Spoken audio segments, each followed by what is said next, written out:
La question des droits des LGBT, Marceau en a parlé tout à l'heure. Ce que je peux dire sur cette question, c'est que depuis 2012, cette question fait l'objet d'une instrumentalisation politique. Tout a commencé en 2012, entre les deux tours, quand l'actuel président a fait une déclaration où il disait que cette question doit être traitée de façon responsable. C'est là que cela a commencé. Les anciens libéraux ont commencé à l'attaquer sur cette question-là. Cela ne l'a pas empêché d'être élu, de devenir président. Mais ça a continué. C'est devenu un thème de campagne électorale, la question des LGBT. Au référendum de 2016, personne n'a compris où est-ce que les opposants et certains acteurs de la société civile ont vu dans la Constitution où on dit qu'il faut légaliser le mariage des homosexuels. On a fait toute une campagne électorale autour de cette question, au référendum de 2013. Et ça continue. Ça risque d'être le principal thème de campagne pour les législatives à venir. Mais c'est honteux que dans un pays, des hommes politiques, un pays confronté à différents défis, que les hommes politiques fassent de cette question-là leur principal thème de campagne électorale. Ce ne sont pas d'ailleurs seulement les opposants. Le pouvoir également instrumentalise la question des homosexuels pour discréditer les ONG. Chaque fois qu'on l'attaque sur son bilan en matière de respect des libertés publiques. Chaque fois qu'Amnesty critique, on dit voilà, ce sont les défenseurs des gays. Ce qui est totalement irresponsable.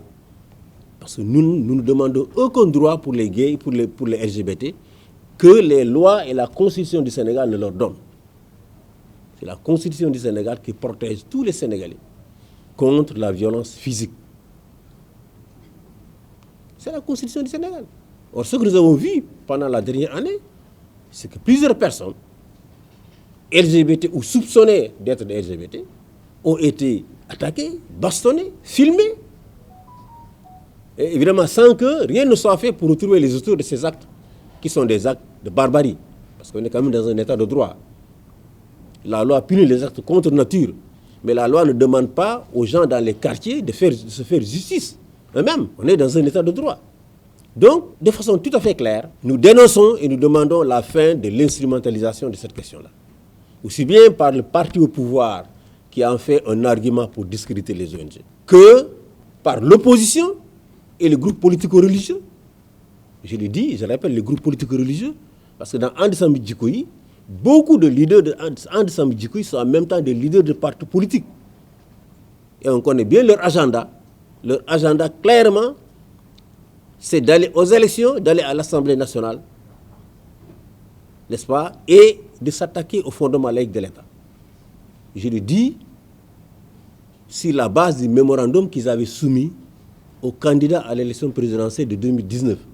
En 2019, Andesambie Djikoyi a soumis un mémorandum à tous les candidats. Selon eux, 2 candidats seulement ont répondu, Malick Kenya et Idrissa Seck. Clairement, ils s'attaquaient au code de la famille. Ils demandaient à ce que plus de 110 articles du code de la famille, qui selon eux sont contraires à l'islam et à la sunna, soient révisés. Ils demandaient à ce qu'on crée une chambre au Parlement où les religieux siégeraient pour examiner les textes de loi, n'est-ce pas, et mettre leur cachet avant que ça passe à l'Assemblée nationale pour être voté. Ils demandaient à siéger au CNRA pour examiner toutes les productions audiovisuelles, censurer celles qu'ils veulent censurer et laisser passer ceux qu'ils veulent laisser passer. C'est cela leur programme. La question des homosexuels, les agrégatistes de passion, ils savent que c'est une question qui soulève des passions. Elle a été mise en avant, mais après cette question-là, ce sera le code de la famille. Donc le fondement laïque même de l'État du Sénégal. Donc, nous disons non à toute instrumentalisation, aussi bien par les partis au pouvoir que par l'opposition, que par les groupes politico-religieux. Et nous disons clairement également notre opposition à toute criminalisation de cette question-là. Les lois que nous avons au Sénégal sont très répressives. Les actes contre nature sont passibles de 5 ans de prison. 5 ans dans une prison sénégalaise. Personne ne doit le souhaiter à son pire ennemi.